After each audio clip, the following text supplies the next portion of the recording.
Hey, how's it going everybody? Welcome back to Aussie Fish Keeping. So in today's video, we're going to be talking about how you can prevent algae overgrowth in your aquarium. So preventing and controlling algae can be super difficult at times, particularly for beginners. I know I struggled a lot with controlling algae, and slowly over time I've sort of just accepted my fate and just let algae grow in a lot of my aquariums.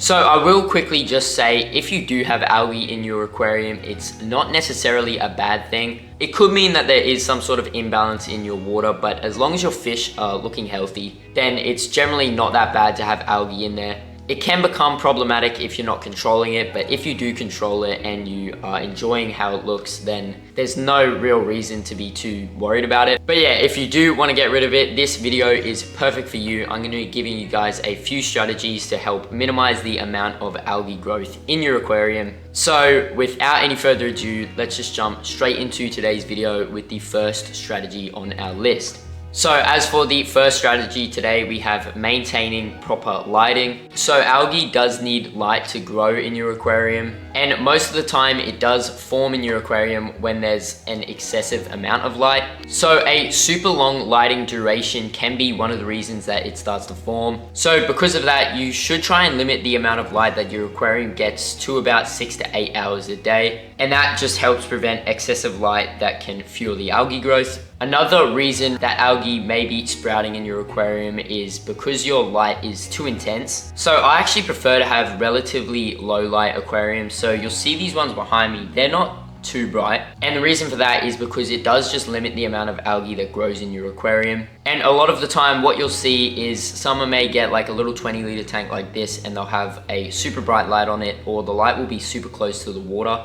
and that literally just creates the perfect environment for algae to grow. It does thrive in super high light environments. So yeah, with that being said, maintaining proper lighting is definitely one way to prevent algae growth in your aquarium. Moving on to the second strategy on our list, we have controlling your nutrient levels. So once again, algae thrives off nutrients, and excess nutrients can be put in your water from decomposing organic matter, leftover fish food, and all sorts of fish waste and stuff like that. So to control the amount of nutrients that's in your water, one thing you can do is regular water changes. So you should perform water changes typically of about 10 to 20% weekly, and that reduces the amount of nutrient levels and removes excess organic matter. And by doing this, obviously it takes all of those excess nutrients and things out, but it also helps dilute the amount of algae spores in your aquarium. So if you didn't know, algae do grow from spores, and basically in your water you've got like so many different types of algae and algae spores,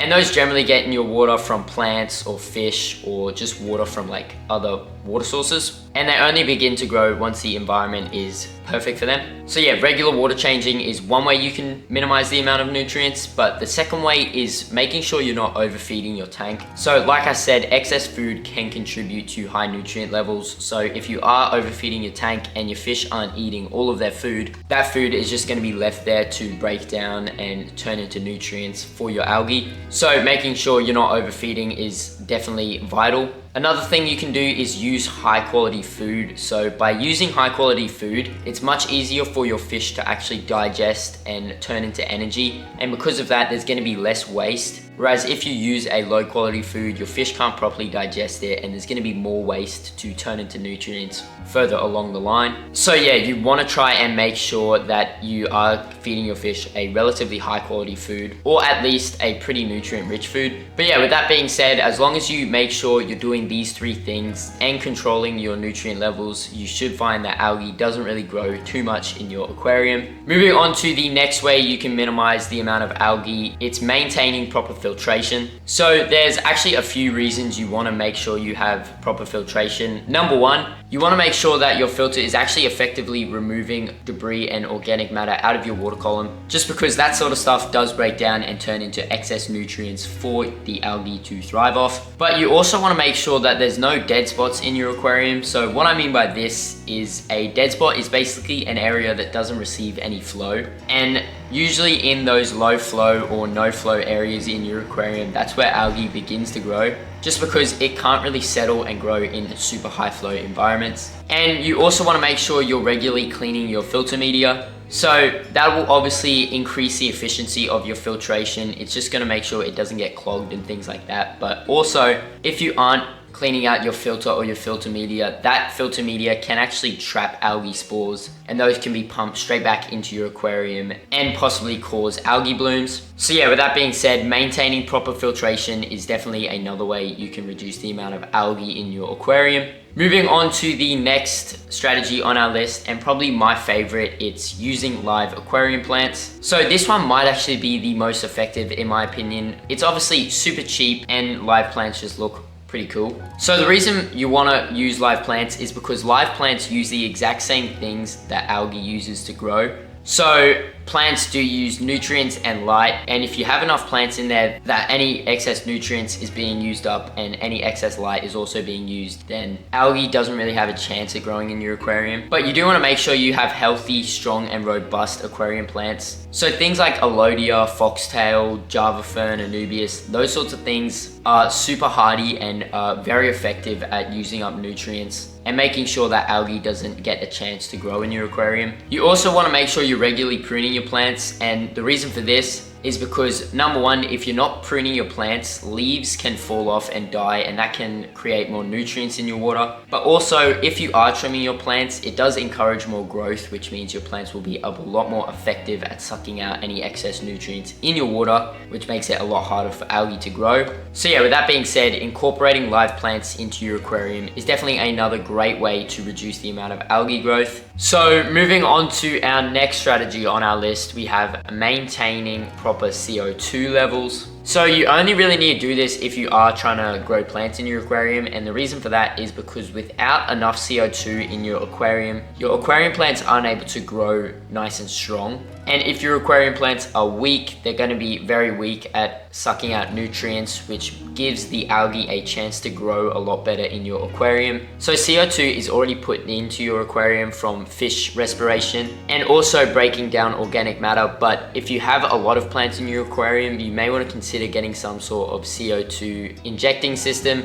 and that's just going to make sure your plants have plenty of access to the CO2, which in turn makes them a lot healthier and a lot more effective at sucking out excess nutrients. So yeah, with that being said, maintaining proper CO2 levels is another great way to reduce the algae growth in your aquarium. As for the next tip on our list, this one again is one of my favorites, and that's using algae eating aquarium fish. So there is a lot of different algae eating aquarium fish out there. There's things like bristlenose and otocinclus, which will eat pretty much any sort of surface algae. Siamese algae eaters, which will eat surface algae, blackbeard algae, greenbeard algae, and rosy barbs, which will eat things like hair algae. There is a whole bunch of other algae eating fish out there, but you can also get things like algae eating shrimp. So cherry shrimp will actually eat a little bit of algae as well, and you can obviously get aquarium snails, which will eat a lot of surface algae. There's not really anything more effective than using bristlenose in your aquarium. They are literally like a little vacuum cleaner. They'll just clean up all of the algae on your glass and on your decorations in your aquarium. They're also super easy to care for as well, so as long as you have a big enough aquarium, I would highly recommend using algae eating aquarium fish to help minimize the amount of algae. Moving on to the next tip on our list, we have controlling and maintaining stable pH levels. So algae generally prefers super high pHs, so around that 7.5 to 8.5, although it can definitely grow in lower pHs. But another reason you're going to want to maintain a pH is very similar to the CO2 levels. So if your pH is constantly fluctuating, that can stress out your plants and it can cause them to become weak. And like I said before, weak plants aren't great at sucking out excess nutrients. So yeah, with that being said, maintaining proper pH levels is another way to reduce the amount of algae growth in your aquarium. And then moving on to the final tip on our list, we have reducing the amount of organic waste in your water. So organic waste could be, like I said before, fish waste or breaking down aquarium plants. And these things do break down and produce nutrients nutrients, which is exactly what your algae needs to grow. So the best way to minimize the amount of organic waste in your aquarium is, number one, like I mentioned before, clean your filters. But number two, make sure you're gravel vacuuming or cleaning out your substrate. And that's because detritus and all other organic material can settle in your substrate and it can decompose